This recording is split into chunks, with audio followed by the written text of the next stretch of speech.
Welcome back to our video series all about reporting in Google Analytics. I'm Krista Seiden, and I'm here today to help you troubleshoot some common issues and questions you might see when looking at your analytics report. Quick reminder that this video is actually part of a video series all about reporting in Google Analytics. Together, we've been looking at how to find answers to your basic questions about how people are finding and interacting with your website or app. You can find all of the previous videos linked in the video's description on YouTube. Today is the final video of this week-long series, but we'll be back with more reporting videos for you in the future. Comment what questions came up for you this week, or which topics you'd most like us to cover going forward.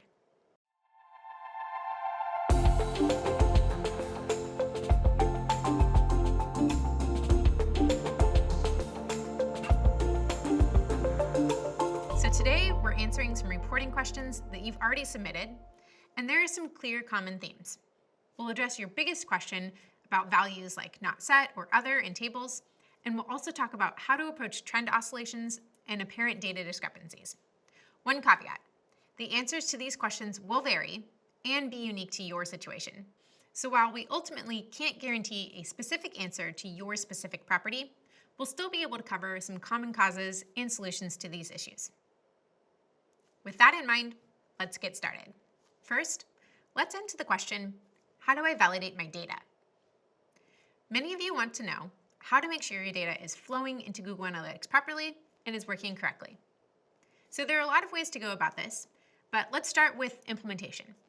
If you're the one implementing and using Google Tag Manager, you should use the Google Tag Manager built-in preview mode to test your tags and ensure that data is firing correctly. If you're not the one implementing, or if you just want to see that data is actually flowing in on the Google Analytics side, a great resource directly in Analytics is the real-time report.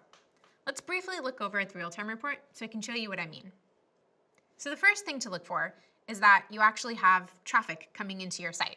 So here we see we do have active traffic on our site, so that's a great sign, data is flowing. And specifically, if we want to know if certain events are being collected, we can use the event count by event name card. Maybe we've just implemented a new promotion on our website, and we want to make sure that that's actually showing. We can come to this View Promotion event, click in, and then find the promotion name and look it up. So if we just launched the Calling All YouTube Fans promotion, we can see that, yes, this is showing, people are interacting with it in real time, which gives me a good sense that it's working as I intended. Another thing you can use the real-time report for is to see that traffic is coming in from different sources. So in this case, we are looking at users by first user source. We can change that if we want, maybe source medium, and see, okay, great, I've got some direct non-traffic, Google Organic, Google CPC, and if you've just launched a new marketing campaign with specific tags for source and medium, you would see those show up here if you're testing out those links. The next set of questions was all around undefined values in reports. So things like not set and other. Let's address these one by one. So what does a not set event or an empty name actually mean? Not set often means that there's a setup issue, preventing Google Analytics from receiving and reporting information for a dimension. If you see a not set value, this would be a great place to troubleshoot and dig in to ensure that all of your events are being properly tracked, all of your pages properly tracked, and that your implementation code is firing everywhere that you want it to be. The other common question we get here is what does the other row mean? The other row appears when the number of rows in a table exceeds the table's row limit. Analytics will show the most common dimension values in the table and condense less common values under the other row. The table's row limit will vary based on property type, individual report, and complexity of your query and data. So there isn't a hard and fast rule for avoiding the other row. That said, there are a few best practices that might help you to reduce the likelihood of seeing the other row. A best practice here is to not use high cardinality data, meaning that the data has hundreds or even thousands of assigned values unless absolutely necessary. So things like a user ID or a client ID could have a lot of individual values if you have a lot of users coming to your site, in which case these could cause high cardinality data. And along those same lines, don't create a custom dimension to distinguish individual users. Instead, use the built-in user ID feature. And finally, use standard reports when possible to help avoid the other row. We also get a lot of questions about data discrepancies and trend oscillations that you might see in your data. And while there isn't one hard and fast rule for what might be causing this, there are a few things that you can look at to help troubleshoot. So let's go ahead and look at that. If we move on over to the report snapshot, here we'll see a graph of our users over time. And specifically, we see this one spike in our data. Now, if you see a spike in your data, this could be an anomaly. Google Analytics has built-in intelligence to detect anomalies. And in this case, here in the report snapshot, this tells us that, well, there was a spike in users on this particular day. It expected to see about 10,000 users, but actually it saw closer to 20,000 users, which was a 95% increase in the expected value. Digging in further, since we know this is a spike in users, if we go over to acquisition and user acquisition, we can try to dig into where this spike of users actually came from. So here we see that same spike, and it looks like direct traffic was a big part of it, the biggest part of that spike, and also some from organic search. One cool thing that you can do for most reports in Google Analytics is actually open up the same report in Explore.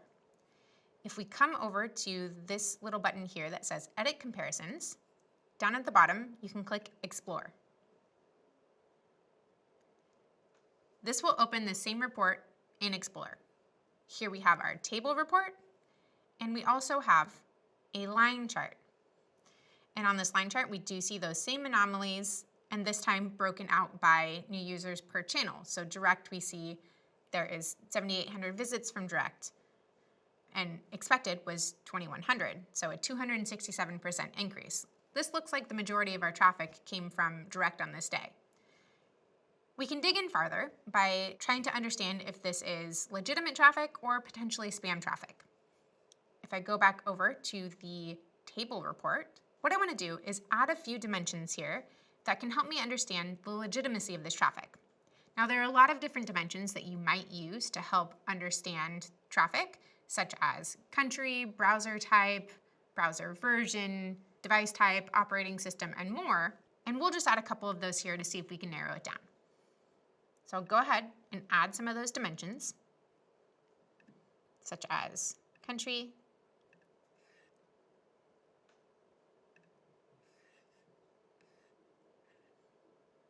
device category, browser version, and operating system with version. And since I know a lot of this traffic was from direct, I'm going to go ahead and include only this selection by right-clicking this row. And now I'm going to add a couple of dimensions. So first I'm going to start with operating system with version. I can double-click that to add it to this table. And when I add this operating system with version, it does look like I'm getting a lot of traffic from Macintosh Intel 13.5 specifically. So perhaps some of this traffic might not be legitimate. You can continue to dig in using this method to try to narrow down the traffic that you would expect and the traffic that you wouldn't expect. And then you can create a segment of that traffic so that when you analyze the rest of your data, you can make sure to exclude that segment of traffic.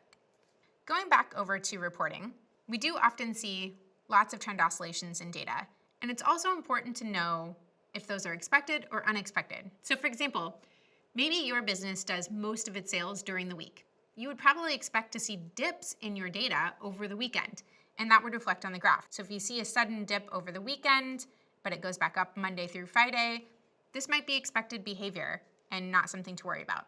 However, if you do see these little bubbles on these graphs that call out an anomaly, that's an area where you might want to dig in deeper. Okay, so today we covered validating your data, interpreting report values, addressing unexpected data spikes or dips, and comparing data. To go deeper on any of these topics, check out the resources linked below this video on YouTube, including our Help Center and our Analytics Academy courses on Skillshop. If you have other questions about understanding analytics reports or where to find certain answers, comment below. We may not get to answer every question, but your comments can help inform future videos. In the meantime, bring your troubleshooting questions to our Discord server. Join the community and the conversation happening on Discord, and stay tuned to our YouTube channel for more reporting videos. Happy measuring!